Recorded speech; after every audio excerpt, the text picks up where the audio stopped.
ஆனா சோழனை பத்தி உங்களுக்கு வேற என்ன தெரியும்? அவர் கல்யாணம் ஆனவர், அது கூட உங்களுக்கு தெரியல. அவரை பத்தி வேற ஏதாவது தெரியுமா உங்களுக்கு? என்கிட்ட நல்லா பேசுவாரு, என்ன சிரிக்க வைப்பாரு, எப்பவும் ஜாலியா இருப்பாரு. அதுதான் சோழன் கிட்ட இருக்கிற பெரிய பிரச்சனை காயத்ரி. அவர் வைஃப் நானே சொல்றேன், அவரை யார் பேசினாலும் பேசிடுவாரு.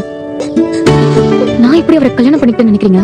அவர் பேசி பேசி எனக்கு கன்வின்ஸ் பண்ணி தான் கல்யாணமே பண்ணாரு. அவர் பயங்கரமா பேசுவாரு. பார்த்த 2 வாரத்திலேயே அவரை இவ்வளவு சீரியஸா யோசிக்கிறது தப்பு இல்லையா?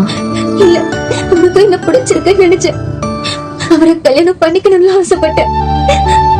முதல் முறையா நான் அவர் வண்டியில ஏறும்போது என்கிட்ட நல்லா பேசி என்ன சிரிக்க வச்சாரு. அன்னைக்கு என் அம்மா கூட வர பயங்கரமா சண்டை போட்டு அப்செட்டா தான் அவர் கார்ல ஏறினேன். என் டேவே அவராலதான் நல்லா மாறிச்சு. அன்னைக்கு என் போனை கூட அவர் கார்லயே மறந்து விட்டுட்டேன். அவரு ரொம்ப ஜெனியூனா என் போனை என்கிட்டே கொடுத்துட்டு போனாரு. இதெல்லாம் பார்த்துதான் அவர் எனக்கு பிடிச்சது. அந்த சிச்சுவேஷன் எனக்கு புரியுது. நம்ம கஷ்டப்படுற நேரத்துல நம்ம ஒருத்தர் சிரிக்க வைக்கிறதுலாம் பெரிய விஷயம். ஆனா லவ் பண்றதுக்கோ கல்யாணம் பண்றதுக்கோ அது மட்டும் போதாது இல்ல.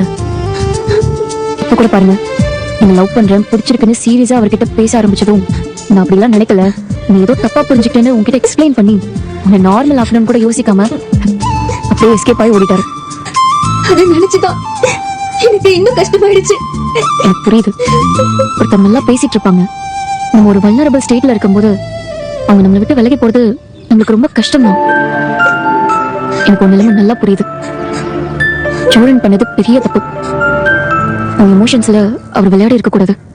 அவர் சார்பா நான் உங்ககிட்ட மன்னிப்பு கேட்கிறேன். ஆனா அவர் பேசின 2 வாரத்தை மட்டும் வச்சு இது லவ் தானே நீங்களும் சீரியஸா இருக்க கூடாதுல்ல? சரி, உங்க வீடுங்க? திருவண்ணாமலை. அப்படியா? நானும் திருவண்ணாமலை தான். நல்ல ஊர்ல. என்ன பீச் தான் இருக்காது? எனக்கு பீச் பிடிக்காது. ஏன் பிடிக்காது? 1 மணி நேரம் பீச்ல நின்னாலே முகம்லாம் டேன் ஆயிடும். அதனால எனக்கு பீச் பிடிக்காது.